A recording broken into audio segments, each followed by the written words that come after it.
एक सहाफ़ी के लिए बहुत मुश्किल काम है कि वो खुद खबर बन जाए, क्योंकि उसका काम है खबर देना।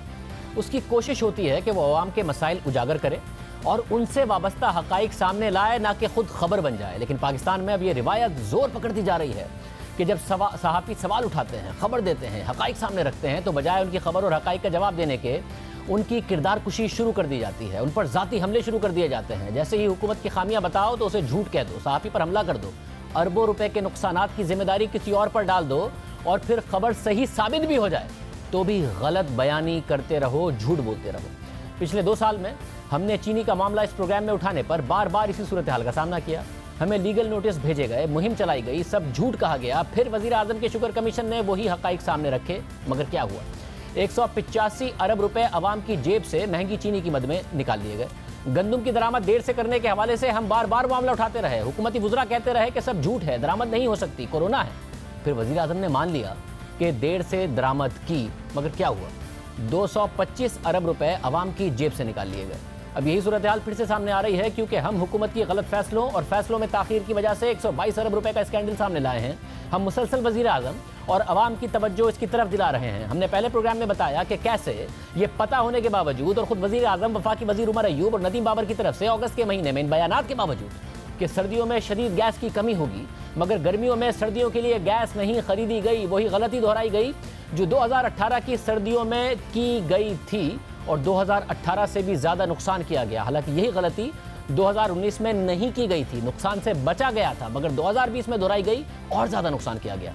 सवाल उठ रहा है कि अवाम को गलतियाँ छुपाने के लिए गुमराह किया जा रहा है। अब वाज़ेह है कि गलत बयानी गलती से नहीं हो रही है, बल्कि जानबूझकर मुख्तलिफ माफियाओं के तहफ़्फ़ुज़ के लिए झूठ बोला जा रहा है। इसकी मिसाल हम आपके सामने रखने जा रहे हैं। 122 अरब रुपए के नुकसान के हवाले से नदीम बाबर साहब ने हमारे प्रोग्राम का हवाला देकर गलत बयानी की, जिसकी तस्रीह हमने प्रोग्राम में कर दी, मगर उसके बाद, उस तस्रीह के बाद भी झूठों का एक सिलसिला शुरू हो गया। पहले देखिए कि क्या तस्रीह की गई। नदीम बाबर साहब ने एक और गलत बयानी की। हमने 122 अरब रुपए के जो मुल्क को नुकसान पहुंचाया गया है वो मामला उठाया। सियाको सबाक से हटकर उन्होंने फिर बात कर दी कि 122 अरब रुपए का जो सवाल है वो तो उठ ही नहीं सकता। हमने क्या बात उठाई थी वो आपके सामने रखेंगे, पहले उनकी बात सुनिए। एक मीडिया हाउस ने कहा जी 122 अरब रुपया हमने फालतू इस वजह से ज़ाया कर दिया। जनवरी से नवंबर के आखिर तक हमने 13 स्पॉट कार्गोज खरीदे, दिसंबर में 6 बुक किए हुए, उनको भी शामिल कर लें, 19 cargoes. On the average her cargo की कीमत होती है 22 से 25 मिलियन डॉलर्स। दोनों को ज़रब दे लें और उसके रुपए बना लें, ये कुछ 76 अरब रुपए बनेंगे। मैं ये 19 के 19 कार्गो फ्री ले आता तो 76 बिलियन बनने थे। ये पता नहीं कौन सा हिसाब है कि जी 122 बिलियन का नुकसान कर दिया इन स्पॉट कार्गोज में। और फिर गलत बयानी कर दी कि और कह दिया कि जो इस साल की एलएनजी है सिर्फ उसकी कीमत बताई गई है। हमने एक चीज़ बताई थी कि कैसे 122 अरब रुपए बनते हैं।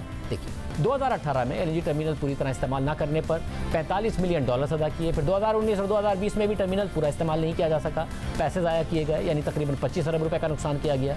30 अरब रुपए का नुकसान इस साल के 9 महीने में फर्नेस ऑयल से महंगी बिजली पैदा करके किया गया।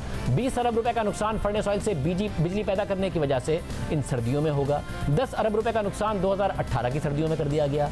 35 अरब रुपए का नुकसान गर्मियों में सस्ती एलएनजी मिलने के बावजूद और ये पता होने के बावजूद कि दिसंबर में पाकिस्तान को एलएनजी चाहिए होगी, फिर भी ऑर्डर करने में देर की गई, क्योंकि पाकिस्तान अब एलएनजी महंगी खरीद रहा है। इस वजह से 1.5 अरब रुपए का नुकसान अगस्त और सितंबर में देर से एलएनजी खरीदने की वजह से कर दिया गया, हालांकि डिमांड का अच्छी तरह पता था। यानी मुल्क का 122 अरब रुपए का नुकसान सिर्फ गलत फैसलों की वजह से और फैसलों में ताख़ीर की वजह से किया गया। और ये सब नुकसान इसके अलावा है जो इस दौरान गलत फैसलों की वजह से कभी बिजली ना होने और कभी गैस ना होने की वजह से मुल्क के अवाम को और इंडस्ट्री को हुआ। उम्मीद है वज़ीर आज़म नदीम बाबर साहब से इस बात का जवाब लेंगे, उनका मौक़िफ़ लेने के साथ साथ इस मामले की आज़ादाना तहकीकात भी कराएंगे और देखेंगे कि मुल्क का तो 122 अरब रुपए का नुकसान हुआ, मगर फ़ायदा किसे पहुँचाया गया। हमने प्रोग्राम किया और फिर जियो न्यूज़ पर खबर चलती रही, फिर अगले दिन खबर अखबारात में भी छपी, फिर नदीम बाबर साहब ने गलत बयानी की, हमने उनकी तस्हीह की, फिर तस्हीह की खबर चलती रही। फिर इस तस्हीह के बावजूद कल पेट्रोलियम मिनिस्ट्री को इस्तेमाल करते हुए नदीम बाबर साहब के 75 अरब रुपए की जगह 57 अरब रुपए के दावे के साथ प्रेस रिलीज आई कि जब एलएनजी ही 57 अरब रुपए की खरीदी तो 122 अरब रुपए का नुकसान कैसे हो गया। यह गैर मंतकी और भोंडी सनसनीखेजी फैलाने की बातें। फिर नदीम बाबर साहब ने कल दोबारा एयरवाई के प्रोग्राम में जाकर यही झूठ दोबारा बोला। आजकल बाजार में ये चल रहा है कि जी 122 बिलियन का नुकसान कर दिया। 2020 में हमने जितने कार्गो स्पॉट पे खरीदे उनकी टोटल वैल्यू आज के एक्सचेंज रेट पे 57 बिलियन बनती है। अब मुझे ये समझा दें कि कौन सा हिसाब है ये कि 57 बिलियन के हमने कार्गोस खरीदे हैं और उस 57 बिलियन खरीदारी में हमने 122 का नुकसान कर दिया। मगर बात यहाँ नहीं रुकी। पेट्रोलियम मिनिस्ट्री की प्रेस रिलीज और नदीम बाबर साहब के झूठ दोबारा बोलने पर नहीं रुकी, बल्कि एक बाकायदा कैंपेन शुरू की गई और शहबाज गिल साहब ने यही बात हमारे खिलाफ ट्वीट की कि कमाल की सहाफत है, झूठ और गलत बयानी की हद है कि 57 अरब रुपए की LNG की खरीदारी पर 122 अरब रुपए का नुकसान हो गया। ये सब उसके बाद हुआ जब हम नदीम बाबर साहब के झूठ की हकीकत एक दिन पहले ही प्रोग्राम में बता चुके थे, खबरों में चल चुका था। तो सवाल उठ रहा है कि जानबूझकर झूठ क्यों बोला जा रहा है। हमें खुशी होती अगर हुकूमत कहती कि 122 अरब रुपए का नुकसान नहीं हुआ है, दस्तावेजात के साथ साबित करती कि ऐसा बिल्कुल नहीं हुआ है।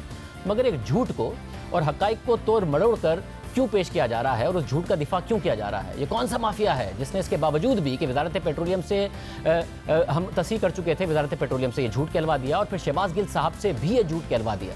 वज़ीर आज़म तहकीकात कराएं, क्योंकि शहबाज गिल साहब उनकी मामले खुसूसी हैं, ना कि वजारत पेट्रोलियम के। पहले भी उनसे हमारे LNG के बारे में प्रोग्राम के बाद एक वीडियो बनवाकर रिलीज़ करा दी गई, जिसमें उन्हें LNG सेक्टर की बुनियादी बातें भी नहीं पता थी और वो 13% के तवील मुद्दती मुआहदे को $13 का बताकर स्कैंडल बताते रहे। फिर उससे पहले हमने गंदम की कीमत में इजाफे पर माफियाओं के खिलाफ आवाज़ उठाई कि किसने वज़ीर आज़म के अप्रैल में अहकामात के बावजूद गंदम दरामद नहीं होने दी और आवाम को 225 अरब रुपये का नुकसान पहुँचाया। तो उस वक्त भी शहबाज गिल से किसी ने ट्वीट करा दिया कि कुछ लोग ये तासुर दे रहे हैं कि गंदम लेट दरामद की गई। अप्रैल, मई, जून, जुलाई, अगस्त में दुनिया भर में कोरोना की शदीद लहर थी, तमाम दुनिया में तिजारत कम तरीन सतह पर थी। ऐसे हालात में सब ममालिक फूड सिक्योरिटी थ्रेट का शिकार थे।